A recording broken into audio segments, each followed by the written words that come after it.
చూడబడవు అనేసి.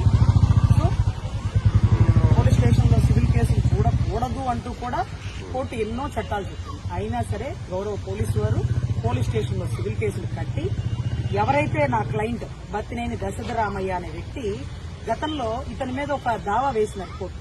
7 వాయిదాలు 8 వాయిదాలు తిరిగినాడు.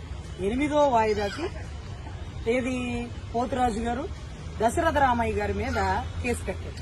ఈ కేసు కట్టడానికి ముందు అతను మనకి ఇచ్చినటువంటి సవాల్, నువ్వు నాయుడు అయితే బయటికి రా, నువ్వు మొగోడు అయితే బయటికి రా, నువ్వు పుట్టినందుకు లేకపోతే మీ అమ్మా నాన్న నిన్ను కన్నందుకు, మీ అత్త మామలు మీ అమ్మా నాన్న అందరి మీద కేసులు గట్టి చూపిస్తా, నేనేంటో చూపిస్తా, నేనేం చేస్తానో చూడు అంటూ సవాళ్ళు ఇచ్చారు.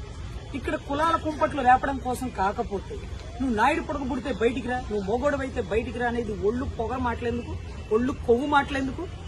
చరిత్రలో ఇంతవరకు మంగళగిరి కాన్స్టిట్యున్సీ గెలిచిన చరిత్ర ఉందా? ఇప్పుడు కదా అందరూ కూటమి గెలిపించుకుంది. ప్రభుత్వాన్ని కష్టపడి అన్ని కులాల కలిపి ఫామ్ చేసుకుంటే మీరు ఆ కులం, మీరు నాయుడు అయితే బయటికి రా, నువ్వు మొగోడు అయితే బయటికి రా, ఒళ్ళు కొవ్వు మాటలు కదా. సో అదే రకంగా ఒక వివాహిత భార్య మీద ఒక భార్య మీద లేకపోతే 2 పిల్లలు ఇంజనీరింగ్ చదివే పిల్లల మీద కేసులు నమోదు చేశారు.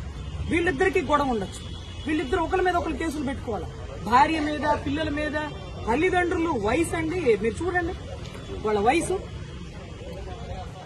80 ఏళ్ల వయసు, 70 ఏళ్ల మహిళ.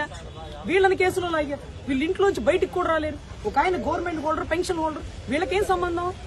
అంటే పాపం పోతురాజు గారు మనకి ముందే చెప్పారు, వచ్చింది మా ప్రభుత్వం, ఎస్ఐ మావోడు, సిఐ మావోడు, అంటే మా పొలపోడు, మేమేమైనా చేస్తాం.